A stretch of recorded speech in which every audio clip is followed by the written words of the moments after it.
शोभा काकी, मला वाटते आता दरवाजा तोडायला पाहिजे. काय माहित आरतीच्या आत काय करत असते. हा, रमा बरोबर बोलते. तोडून टाकू दरवाजा. आरती, आरती, मी तुला शेवटचं सांगतेय, उघड दरवाजा नाही तर तोडून टाकू.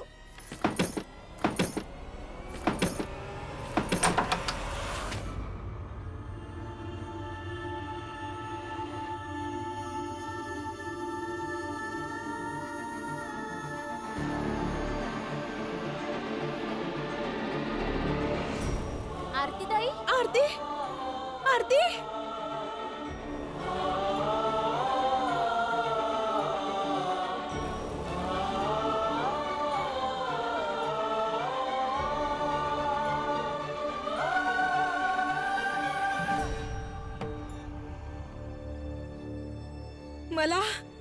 मला तुमच्या सगळ्यांचं एक मत पाहिजे. सांग कशासाठी मत हवंय. आणि हा, एक गोष्ट चांगली आहे की तुला समजत आहे की या चाळीमध्ये इतर बी माणसं आहेत ज्यांचं मत घ्यायला पाहिजे ते. नाहीतर जास्त करून लोक याकरिता चुकीचा मार्ग निवडतात, कारण त्यांना भीम आणि रामाचेच विचार एकदम बरोबर वाटतात. जिजाबाई, जरा परिस्थिती बघून बोलत जा. हो हो आरती, बोल ना, तुला काय बोलायचंय ते. हे औषध आहे. जेव्हा मी पिएन, मग जे जगाच्या नजरेत पाप आहे ते पोटातच मरून जाईल.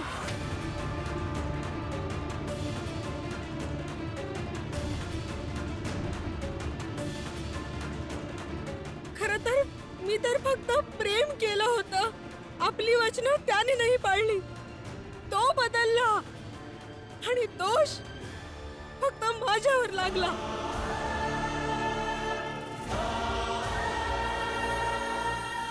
आणि हे पैसे, इतके पैसे ज्याने माझं, ताईचं, दीपकचं आयुष्य कदाचित आतापासून चांगल्या पद्धतीने निघून जाईल.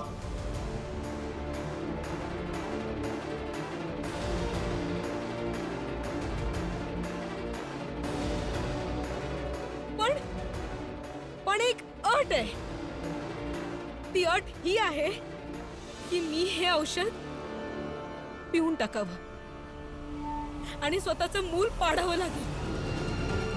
तेव्हाच हे पैसे माझे होतील.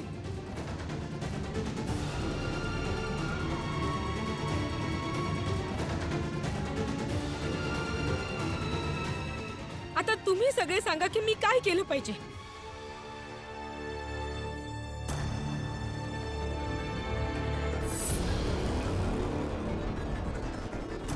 हे बघ आरती, आता तर मी डेव्हिडच्या इथं काम बी नाही करत, म्हणून असं नको समजूस की मी त्याची बाजू घेतोय. मी जे बी काही सांगन आपल्या अनुभवानं सांगन. खूप दुनियादारी बघितली. एका बाजूला ते मूल आहे जो अजूनपर्यंत या जगात आलाही नाहीये,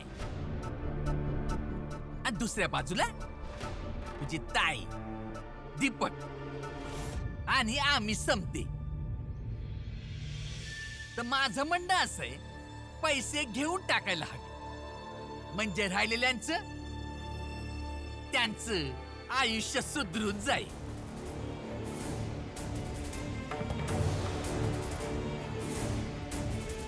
आरतीताई, मातृत्व हे लोकांच्या सांगण्यावरून निवडायचं नसतं.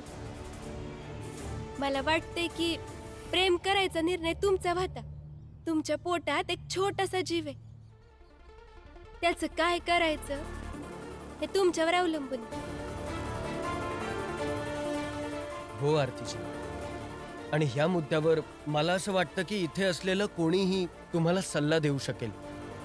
कुणी बी सल्ला नाही देऊ शकत, पण खरं तर सांगू शकतात ना.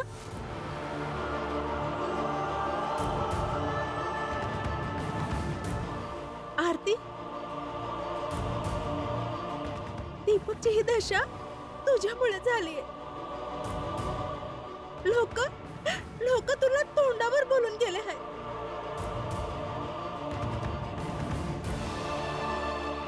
म्हणून जो काय निर्णय घेशील तो ह्याच्याकडे बघून घे. आणि मी आता तुला पहिल्या दिवसापासून सांगत आले का पाडून टाके मूल, पण तू ऐकलंच नाही.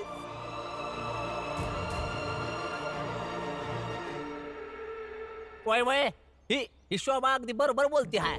जोखू तू तर गप्पच बस. अरे आपलं स्वतःच तर पोर नाहीच आहे, तर आपण दुसऱ्याला यो सल्ला का द्यायचा का त्यांनी त्यांचं पोर पाडावं.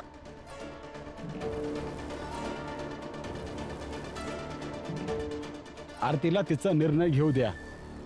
तुम्ही समजे आपापला निर्णय तिच्यावर जबरदस्ती थोपवू नका. अहो इतके पैसे आहेत तिच्याकडं, मुंबईच्या बाहेर जाऊन कुठं बी राहील ती, लगीन करेल आणि पोरं बी होतील तिला. आणि कुठे कोणाचे नवरे कधी लगीन झाल्यावर पोर न होण्याची अट घालतात.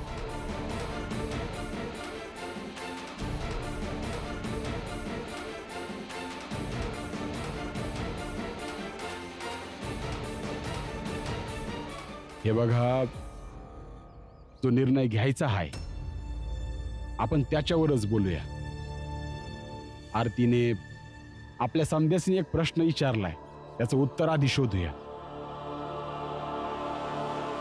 सर, 99% लोक, आय मीन 99% पीपल, 99% लोक पैशाने विकले जातात. बरोबर बोललो? एकदम योग्य बोललात सर. आणि ती तुमची मोलकरीण आरती, ती त्याच विकण्यायोग्य लोकांपैकी एक आहे. बरोबर बोललो? एकदम बरोबर आहे. हो, परंतु एक त्रास आहे, भीमराव. तो भीमराव आमच्या विरुद्ध आणि त्या आरतीच्या बाजूने उभा आहे. आणि सर तो भीमराव आहे ना, त्याच्यावर आहे ना मी जितकं संशोधन केलंय ना, त्यावरून एक गोष्ट अगदी स्पष्ट समजली आहे की तो त्याच्या तत्वांशी ना खूप एकनिष्ठ आहे. आणि जोपर्यंत आरती काही निर्णय घेत नाही आणि तो निर्णय अंमलात आणत नाही सर, तोपर्यंत काही अंदाज लावणं खूप अवघड आहे. सो तुम्ही दोघं आरतीवर लक्ष ठेवा. जोपर्यंत ती तिचा निर्णय घेत नाही मी तोपर्यंत काही कामं आटपून येतो. जा तुम्ही लोक.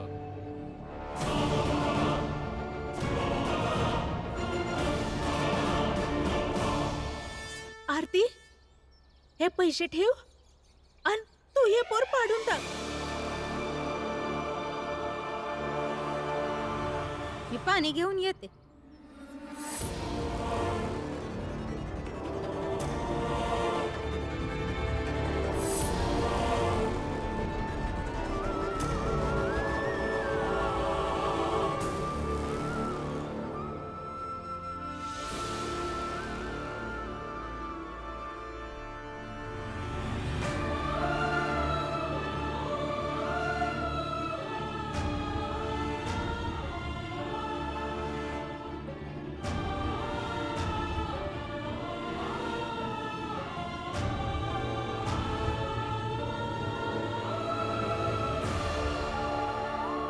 इथं कोण कोण आहे जे आरतीच्या या न जन्मलेल्या बाळाला सांभाळायला डेव्हिडची वैर घेऊ शकतो?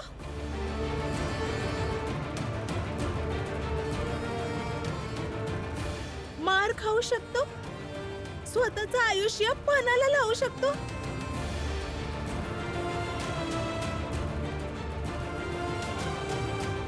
स्वतःचं कुटुंब उद्ध्वस्त झालेलं बघू शकतो? ज्यांना असं वाटतंय की ते आरती सोबत 24 तास राहून तिचं संरक्षण करू शकतात, बस त्यांनीच इथं थांबा आणि बाकी समधे इथून आत्ताच निघून जा.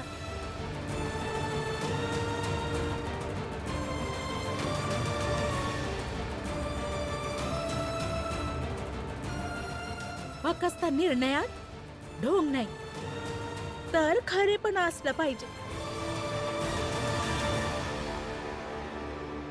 अरे असं कसं कोणी 24 तास तिच्यासोबत राहू शकता? हा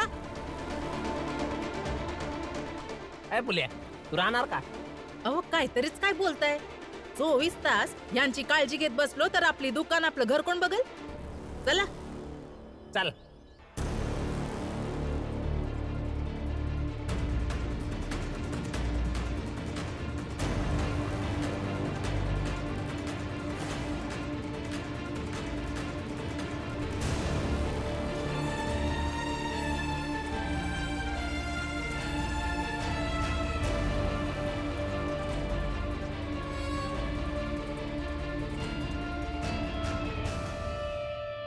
आरती,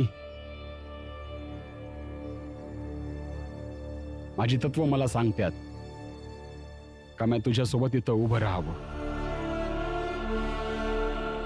पण जीवनातली विवशता असं सांगतीये का कुणी बी कुणासाठी बी 24 तास नाही उभं राहू शकत.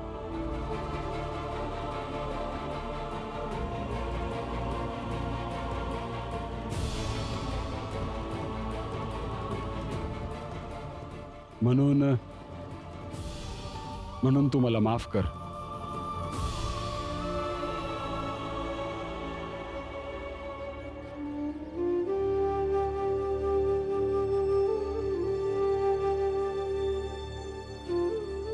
आरतीजी, खरं सांगायचं तर कोणाची लढाई असं कोणी लढू शकत नाही. म्हणून तुम्हालाच ठरवावं लागेल की पुढे काय करायचंय. मी आणि रमा 24 तास जरी तुमच्या पाठीशी उभे राहिलो तरी सुद्धा ही लढाई तुमचीच असणार आहे. आरती ताई, मी एक स्त्री म्हणून सांगू शकते का तुम्ही दोन्ही पैकी जो कोणता मार्ग निवडाल दोन्ही बरोबरच असतील.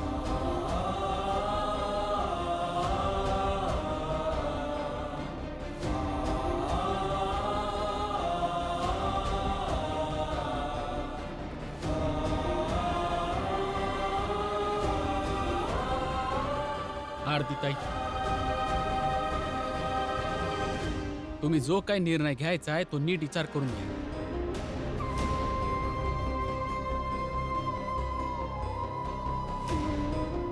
लक्ष्मी, चल.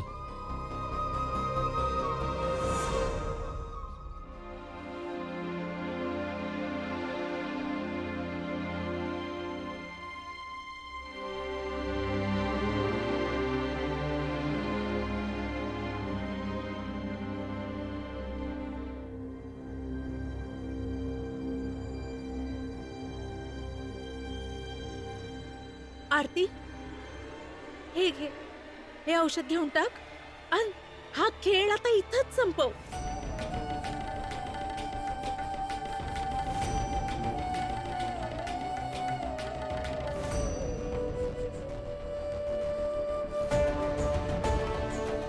एका स्त्रीच्या हातबलतेचं सगळ्यात भयंकर चित्र आहे.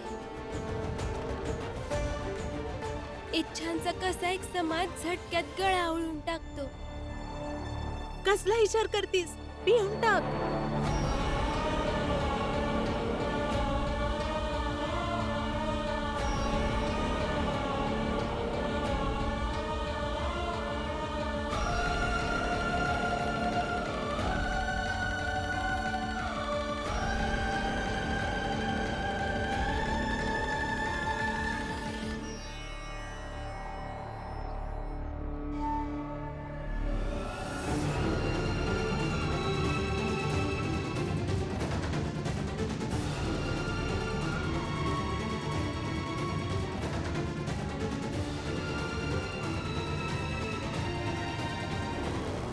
फळांच्या मधोमधनं मूल पाडायचं औषध आहे, ते पिऊन टाक.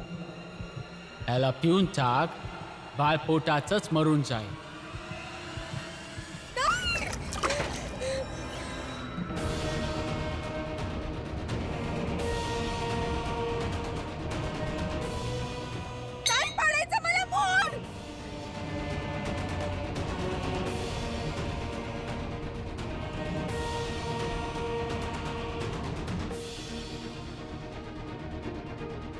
ऐकून घ्या तुम्ही.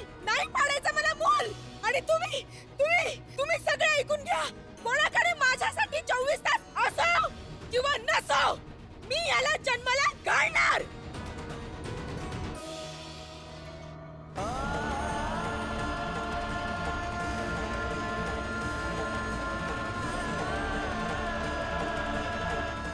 आरती येड लागलाय का? नाही, डेव्हिडने पण पाण्यात औषध मिसळून दिलं होतं.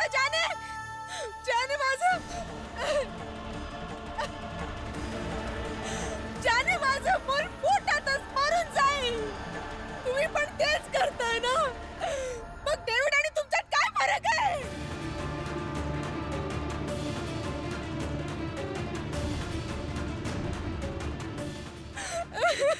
शोभा काकू,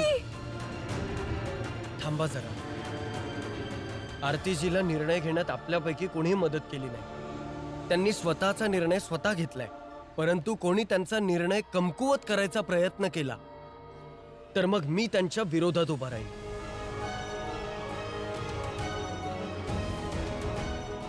हा काकी, तुम्ही इथेच थांबा. आरती ताईंना लढू द्या. भीम, रमा, तुम्ही मध्ये पडू नका. रामजी भाऊ, आत्या, या दोघांनी संघ बाजूला व्हा. हा माझ्या घरचा प्रश्न आहे. नाही आई, तू नाही जाणार. भीमदादा रमाताई बरोबर बोलतायत. तुम्ही मावशीच्या मागे नाही जाणार. त्यांना त्यांची लढाई लढायची तर त्यांना लढू द्या.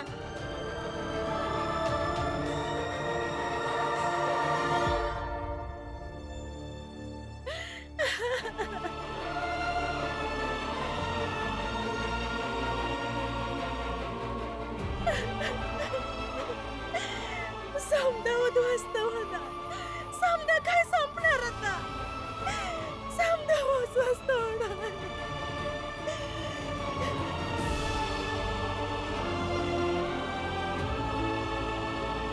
सगळे नीलची शेती करायला शिकले ना?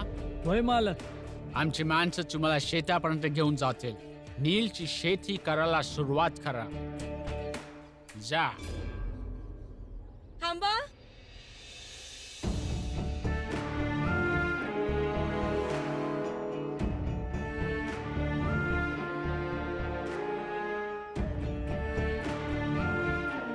हा एक एक मिठाईचा डबा तुम्हा सगळ्यांसाठी.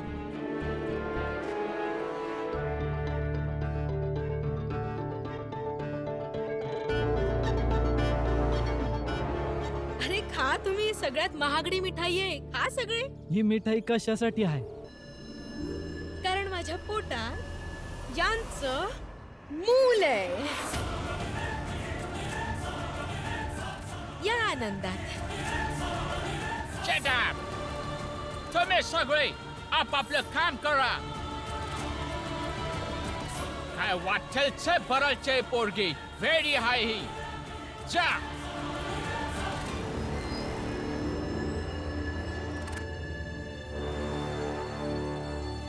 तू माझं काही बिघडवू नाही शकणार. पाहिजे तेवढा ड्रामा कर तू. तुम्ही जे मला पैसे पाठवले होते त्यातल्या काही पैशांची मिठाई मी इकडे वाटली. आता उरलेल्या पैशांची मिठाई पूर्ण शहरात वाटेन. तुम्ही बघा. यांनी काय होय? लंडन तर नाही जाऊ शकले. विचार केला इथेच मुंबईत लोकांना मिठाई भरवते आणि त्याच सोबत त्यांना हेही सांगेन की कोणत्या आनंदात मिठाई भरवते. आता तुम्ही याला नाटक समजा किंवा काही, पण हे मूल तर मी जन्माला घालणार. मग काहीही होऊ दे. बरोबर बोलत होता तो नरोत्तम की हा भीमराव कोणामध्येही हवा भरून उडवून टाकतो. चुकीचं बोलत होता तो. भीमराव तर सगळ्यांना जमिनीवर राहून ताकदीने उठायला शिकवतो. असं नाही की हवेत उडायला. सर, तुमचं प्रमोशन लेटर आलंय. या सगळ्यामुळे माझं प्रमोशन थांबायला नको. हे सगळं तुझ्यामुळे होत आहे भीमराव.